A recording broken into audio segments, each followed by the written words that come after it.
नीलमणि झील की वो रहस्यमयी यक्षिणी, जिसके बारे में कहा जाता है कि वो झील के पास से गुजरने वाले हर युवकों को अपनी खूबसूरती के जाल में फंसा लेती थी और अगले दिन झील के पास उस युवक का शव मिलता था। चंद्रकोट राज्य के राजकुमार आरव एक दिन शिकार से लौटते वक्त नीलमणि झील में कुछ रहस्यमयी और अनोखा देख लेते हैं और उनकी मुलाकात हो जाती है उस रहस्यमयी यक्षिणी से।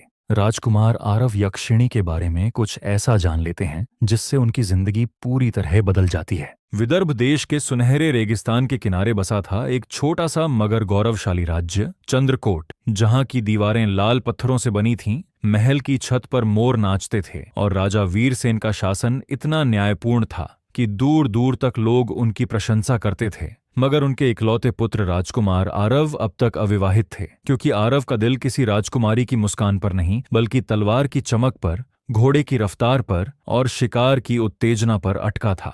एक शाम जब सूरज डूबने को था और रेगिस्तान की रेत अभी भी दिन की गर्मी से तप रही थी, राजकुमार आरव अपने साथियों के साथ शिकार पर निकले थे और जब वे लौट रहे थे तो रात हो चुकी थी। पूर्णिमा की चांदनी इतनी साफ थी कि दूर तक सब कुछ दिख रहा था और ठीक तभी उनकी नजर पड़ी गांव के बाहरी इलाके में बसी उस रहस्यमयी नीली झील पर, जिसके बारे में गांव वाले कहते थे कि वहां रात में कोई मत जाना, क्योंकि जो जाता है वो या तो पागल होकर लौटता है या फिर कभी लौटता ही नहीं। उस झील में एक बेहद खूबसूरत मगर रहस्यमयी औरत दिखाई देती है, जो युवकों को अपनी खूबसूरती के जाल में फंसाकर उन्हें मौत के घाट उतार देती है। राजकुमार आरव रुक गए। वो झील से थोड़ी दूरी पर थे। आरव का ध्यान नीलमणि झील में से आती एक हल्की सफेद रोशनी ने अपनी तरफ खींचा। राजकुमार ने उस झील के बारे में अफवाह सुन रखी थी, मगर वो इन सब बातों में यकीन नहीं रखता था। लेकिन आज झील में से उभरती उस रहस्यमयी औरत की छाया देखकर वो भी एक पल को ठिठक गया। राजकुमार के साथियों ने उसे रोकने की कोशिश की। उन्हें आगे नहीं बढ़ना चाहिए, झील में कोई खतरा हो सकता है। मगर राजकुमार नहीं माने। उसके कदम झील की तरफ बढ़ गए। ऐसा लग रहा था जैसे एक अनजाना आकर्षण उसे झील की तरफ खींच रहा था। जैसे ही राजकुमार झील के बहुत पास आया, उसकी आंखों में एक अजीब सी चमक आ गई। सामने का नजारा उसके लिए किसी सपने से कम नहीं था। झील के किनारे खड़ी थी एक अत्यंत रूपवती स्त्री।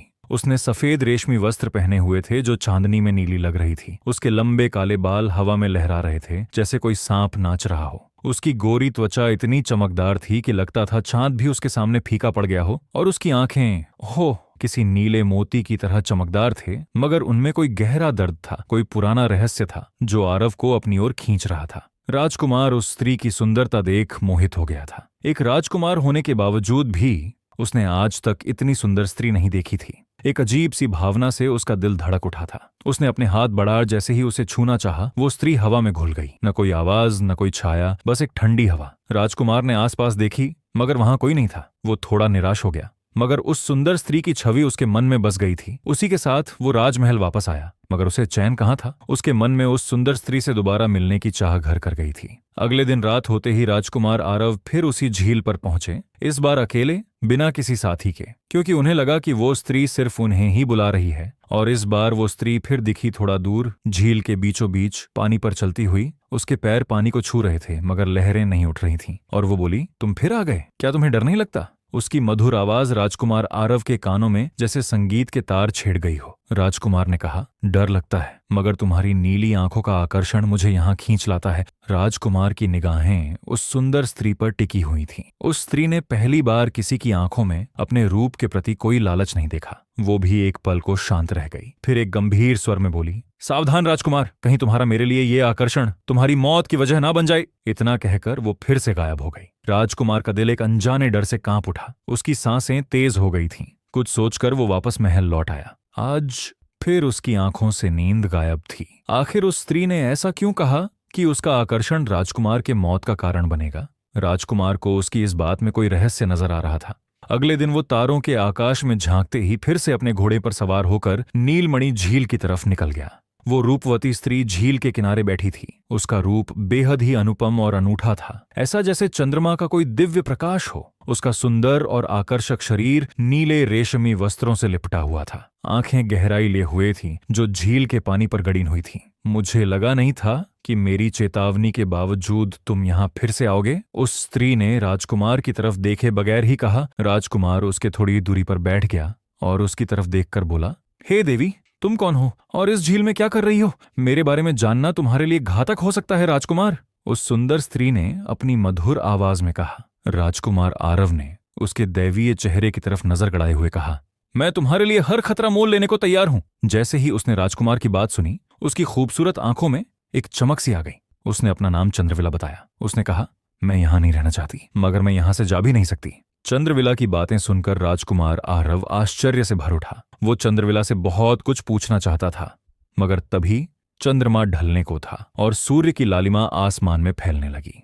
इसी के साथ चंद्रविला भी गायब हो गई। उस दिन के बाद से राजकुमार आरव और चंद्रविला रोज रात को झील के किनारे मिलने लगे। अब राजकुमार को चंद्रविला से प्रेम होने लगा था, मगर वो अब तक चंद्रविला की सच्चाई से अनजान था।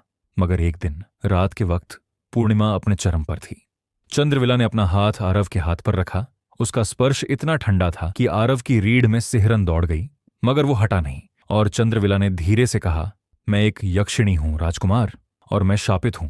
चंद्रविला की बातें सुनकर राजकुमार का दिल आश्चर्य से भर उठा, मगर वो चंद्रविला की बातों पर यकीन कर सकता था। चंद्रविला ने बताया कि सैकड़ों साल पहले वो एक यक्षिणी थी जो प्रकृति की रक्षक थी, मगर उसने एक इंसान से प्रेम कर लिया था, और यक्ष लोक के नियम के अनुसार कोई यक्षिणी इंसान से प्रेम नहीं कर सकती। इसलिए उसे श्राप दिया गया, तू प्रेम करेगी, मगर जिससे करेगी उसकी जान ले लेगी, और जब तक कोई इंसान तेरे लिए 7 नामुमकिन चीजें न लाए, तू आजाद नहीं होगी। राजकुमार चंद्रविला की आंखों का दर्द महसूस कर सकता था। अब वो समझ गया था कि क्यों चंद्रविला उसे खुद से दूर रहने की चेतावनी दे रही थी। राजकुमार के दिल में चंद्रविला के लिए प्रेम तो जागृत हो चुका था, अब उसे बस अपना प्रेम सिद्ध करना था।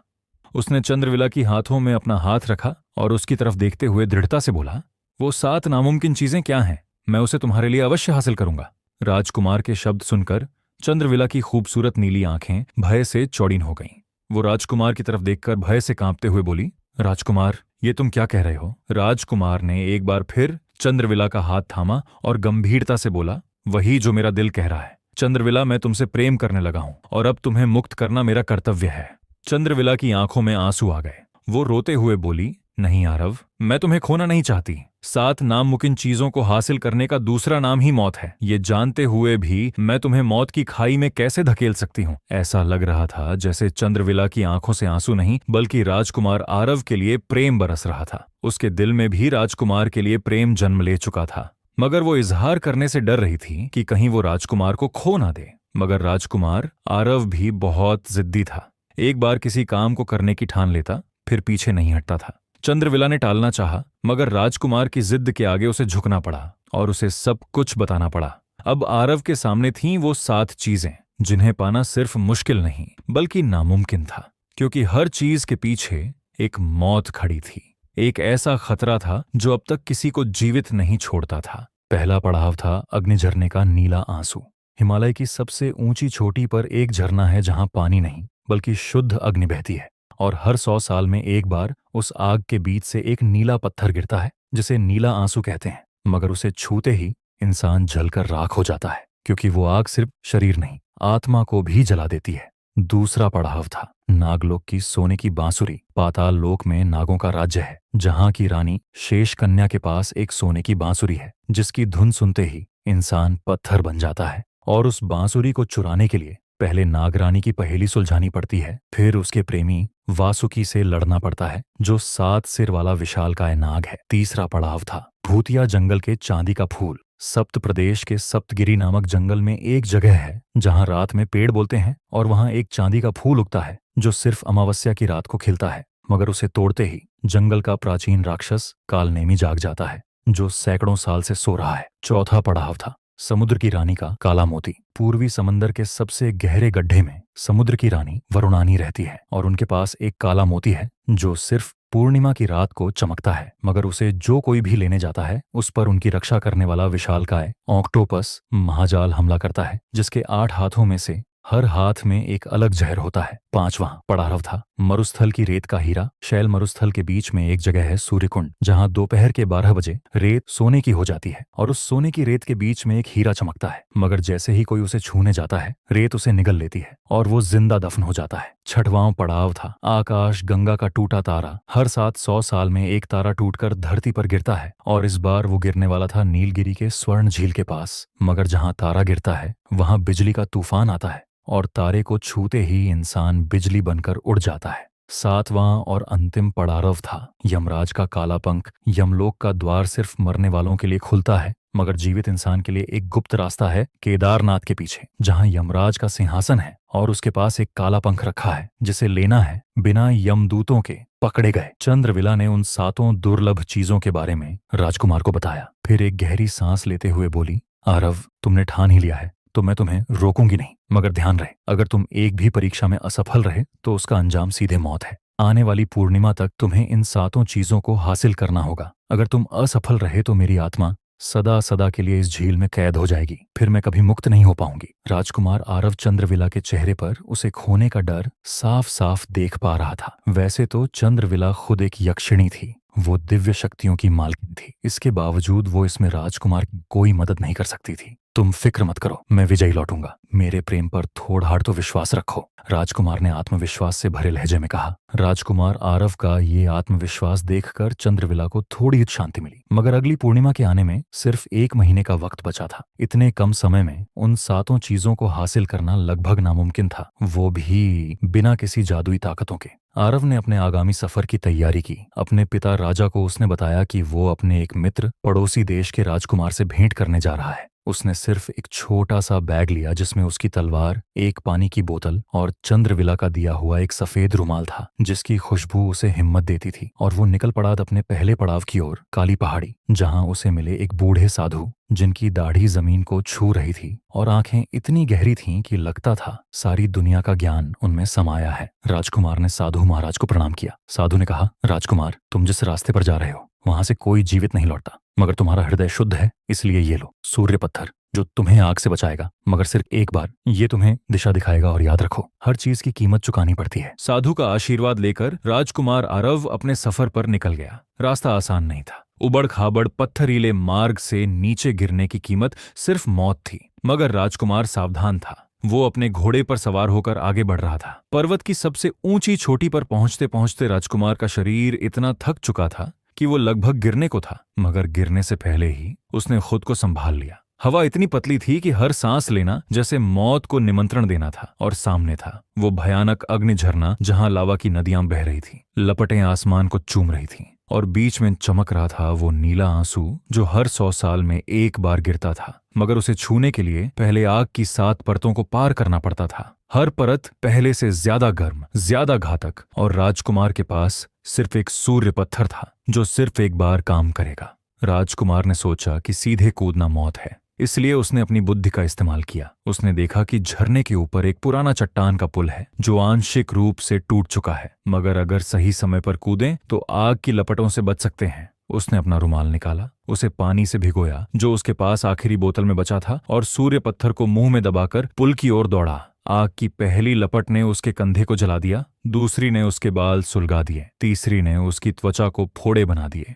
और जब वो बीच में पहुंचा तो पुल टूट गया। राजकुमार आग में गिरने लगा, मगर उसने सूर्य पत्थर थूका और हाथ में लिया पत्थर चमका। सुनहरा कवच बना, मगर सिर्फ 10 सेकंड के लिए। उन 10 सेकंड में राजकुमार ने नीला आंसू पकड़ा और आग से बाहर कूदा। उसका आधा शरीर जल चुका था, रक्त बह रहा था, मगर दिल में चंद्रविला की याद ने उसे खड़ा किया। ये तो सिर्फ शुरुआत है, उसने खुद से कहा। राजकुमार ने पहला पड़ाव तो पार कर लिया था, मगर 10 दिन यहीं बीत गए थे। अब उसके पास सिर्फ 20 दिन ही बचे थे। राजकुमार के मन में चिंता और भय दोनों थी। अगर वो जरा भी असफल हुआ तो चंद्रविला को हमेशा हमेशा के लिए खो देगा। मगर फिर उसने चंद्रविला की छवि याद की और उसे हिम्मत मिली। तभी उसे चंद्रविला की दी वो दिव्य बूटी याद आई। उसने अपने थैले से वो बूटी निकाली और उसे अपने शरीर से स्पर्श करवाया। थोड़ी सी देर में उसे शीतलता और राहत का एहसास हुआ। उसके शरीर के चोट भरने लगे। ये यक्षलोक की दिव्य बूटी थी जो हर गहरे से गहरे घाव को ठीक करने की ताकत रखती थी। राजकुमार अपने घोड़े पर सवार होकर दूसरे पड़ाव की तरफ निकल गया। कई मीलों का सफर तय करने के बाद उसे एक घने वन के अंदर गुफा नजर आई जो काफी रहस्यमयी लग रही थी। राजकुमार समझ गया कि यही है उसका दूसरा पड़ाव।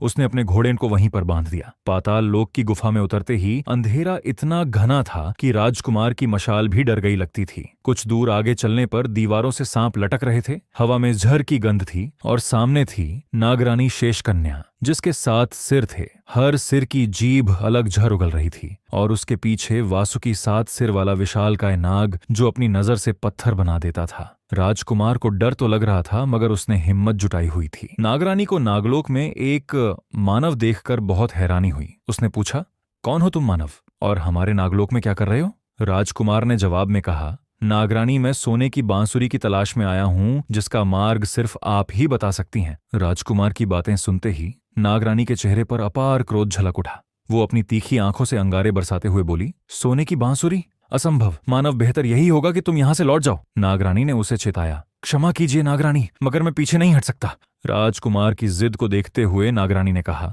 तो फिर ठीक है, तैयार हो जाओ अपनी परीक्षा के लिए, मगर सावधान, असफल हुए तो मृत्युदंड मिलेगा। नागरानी ने पहेली पूछी, मैं बोलता नहीं लेकिन जवाब देता हूं, मैं देखता नहीं लेकिन दिखाता हूं, मैं क्या हूं? राजकुमार ने कुछ पल सोचा और जवाब दिया, आईना। मगर नागरानी हंसी और बोली, जवाब सही है, मगर बांसुरी लेने के लिए पहले तुम्हें वासुकी से लड़ना होगा। अगर तुम जीते तो सोने की बांसुरी तुम्हारी होगी, लेकिन हारे तो कीमत जान होगी। वासुकी ने हमला किया। उसके 7 सिरों ने 7 अलग झर उगले। एक ने राजकुमार की आंखें जला दी, दूसरे ने उसके पैर सुन्न कर दिए, तीसरे ने उसकी त्वचा को पिघला दिया। राजकुमार गिर पड़ा। वासुकी के घातक हमले ने उसे लगभग अधमरा कर दिया था, मगर तभी राजकुमार को कुछ याद आया। उसने नीला आंसू निकाला, जिसने झर को सोख लिया। उनके थोड़ी दूरी पर सोने की बांसुरी हवा में चमक रही थी। राजकुमार ने पूरी ताकत जुटाई और वो बांसुरी हासिल कर ली। फिर उसने बांसुरी बजाई। धुन इतनी मधुर थी कि वासुकी सुन्न हो गया। मगर नागरानी ने अंतिम हमला किया। उसने अपना 7वां सिर राजकुमार पर फेंका। राजकुमार ने तलवार से उसका सिर काट दिया, मगर झर उसके रक्त में समा गया। वो कुछ पल के लिए बेहोश हो गया, मगर तभी चंद्रविला की छवि मन में उभरी। उसकी याद ने उसे जगाया। मैं मर नहीं सकता, क्योंकि वो इंतजार कर रही है। उसने खुद को घसीटा। नागरानी और उसके प्रेमी वासुकी को चकमा देकर वो बांसुरी लेकर भाग निकला। अब उसने दूसरी चीज भी हासिल कर ली थी, मगर उसके शरीर में नाग का जहर फैलने लगा था। वो अपने घोड़े पर सवार हो चुका था, मगर जहर का असर उसकी ताकत को सोखने लगी थी। राजकुमार समझ गया कि अगर इस जहर का उपचार नहीं हुआ तो वो आधे रास्ते में ही मर जाएगा। उसे अपने राजवैद्य की बताई वो बूटी याद आई। वो घने वन के बीच था। अचानक उसे वो बूटी नजर आ गई, जो घनी झाड़ियों के बीच छिपी हुई थी। उसने तुरंत वो बूटी ली और उसे चबा ली। थोड़ी ही देर में बूटी ने असर दिखाना शुरू किया। जहर का असर अब काफी कम हो चुका था, इसलिए राजकुमार अपने घोड़े पर सवार हो अपने अगले पड़ाव के लिए निकल गया। उत्तर की ओर कुछ 50 मील आगे बढ़ने पर सप्तगिरी का जंगल आया। साधु महाराज के सूर्य पत्थर के अनुसार उसका तीसरा पड़ाव वहीं था, यानी यही था वो भूतिया जंगल जहां उसे चांदी का फूल मिलने वाला था। अमावस्या की काली रात में वो जंगल इतना डरावना था कि आत्मा तक कांप उठती थी। हवा में रोने की आवाज थी। पेड़ बोल रहे थे, वापस चले जाओ वरना मरोगे। मगर राजकुमार ने उन आवाजों की तरफ बिल्कुल ध्यान नहीं दिया। वो समझ गया था कि ये सब उसे भ्रमित करने के लिए हैं। थोड़ी दूर आगे चलने पर उसे दूधिया रोशनी में नहाता हुआ दिव्य फूल दिखा। वो समझ गया कि यही चांदी का फूल है, मगर उसे आश्चर्य भी हुआ कि चांदी का फूल बिना किसी सुरक्षा के था। उसने तो चंद्रविला से सुना था कि चांदी का फूल हासिल करने के लिए उसे एक खतरनाक दैत्य से लड़ना होगा, मगर यहाँ तो ऐसा कुछ नजर नहीं आ रहा था। राजकुमार को लगा नहीं था कि चांदी का फूल हासिल करना इतना आसान होगा। वो निश्चिंत होकर आगे बढ़ा, मगर जैसे ही राजकुमार ने हाथ बढ़ाया, जमीन फटी और राक्षस कालने में निकला, जिसके दांत लोहे के थे, आंखें आग की और उसका विशालकाय शरीर पत्थर का। राक्षस ने गरजते हुए कहा, 3 सवाल 3 जवाब। अगर सही हुए तो चांदी का फूल तुम्हारा, लेकिन अगर एक भी गलत जवाब दिया तो तुम सीधे मेरे पेट में जाओगे। राक्षस का दानवी चेहरा बहुत ही भयानक लग रहा था, मगर राजकुमार ने अपनी वीरता से 2 कठिन चुनौती पार कर ली थी, इसलिए उसके चेहरे पर आत्मविश्वास झलक रहा था। मगर उसे अंदाजा नहीं था कि ये चुनौती अब तक की सबसे कठिन होने वाली थी। कालनेमी राक्षस ने पहला सवाल पूछा, सबसे तेज क्या है? राजकुमार ने बिना वक्त गंवाए जवाब दिया, विचार। दूसरा सवाल, सबसे मीठा क्या है? राजकुमार ने जवाब में कहा, माँ का दूध। तीसरा सवाल, सबसे मूल्यवान क्या है? राजकुमार ने सोचा, मगर राक्षस ने अपनी धूर्तता दिखाते हुए पहले ही हमला कर दिया। उसका हाथ राजकुमार की छाती पर लगा। हड्डियां चटकने की आवाज आई। राजकुमार गिर पड़ा, मगर उसने खुद को संभाला और उठ खड़ा हुआ। समय, उसने चीख कर कहा। राक्षस रुक गया। वो राजकुमार के जवाब से प्रभावित हुआ, मगर फिर भी फूल नहीं दिया। उसने राजकुमार को चुनौती दी, अब मेरे साथ लड़ो। राजकुमार पीछे नहीं हट सकता था। दोनों के बीच लड़ाई शुरू हुई। राक्षस के वार से राजकुमार की पसलियां टूट गईं, खून बहने लगा, मगर उसने खुद को संभाला और नागरानी से हासिल की बांसुरी बजाई। बांसुरी के धुन से राक्षस सुन्न हो गया और मौका देखकर राजकुमार ने चांदी का फूल काट लिया। मगर जैसे ही राजकुमार वहां से भागने को हुआ, सामने चंद्रविला की छवि नजर आई। वो पहले से बहुत कमजोर नजर आ रही थी। ऐसा लग रहा था जैसे कोई उसकी जीवन शक्ति सोख रहा है। राजकुमार के मुंह से यकायक निकला, चंद्रविला! मगर तभी कालनेमी राक्षस गुस्से में गरजते हुए राजकुमार के पास आया। चंद्रविला की छवि गायब हो गई। राजकुमार समझ गया कि ये कालनेमी राक्षस की माया थी। मुझसे छल, अब अंजाम भुगतने के लिए तैयार हो जाओ। उसने राजकुमार पर एक शक्ति प्रहार की। राजकुमार घायल होकर सीधे गिर पड़ा। ऐसा लगा जैसे उसकी आत्मा निकल गई हो। उसकी सांसें धीरे धीरे क्षीण होने लगी थीं। अगर कहानी पसंद आई तो वीडियो को एक लाइक और चैनल को सब्सक्राइब जरूर करें। अगले भाग के लिए कमेंट्स करें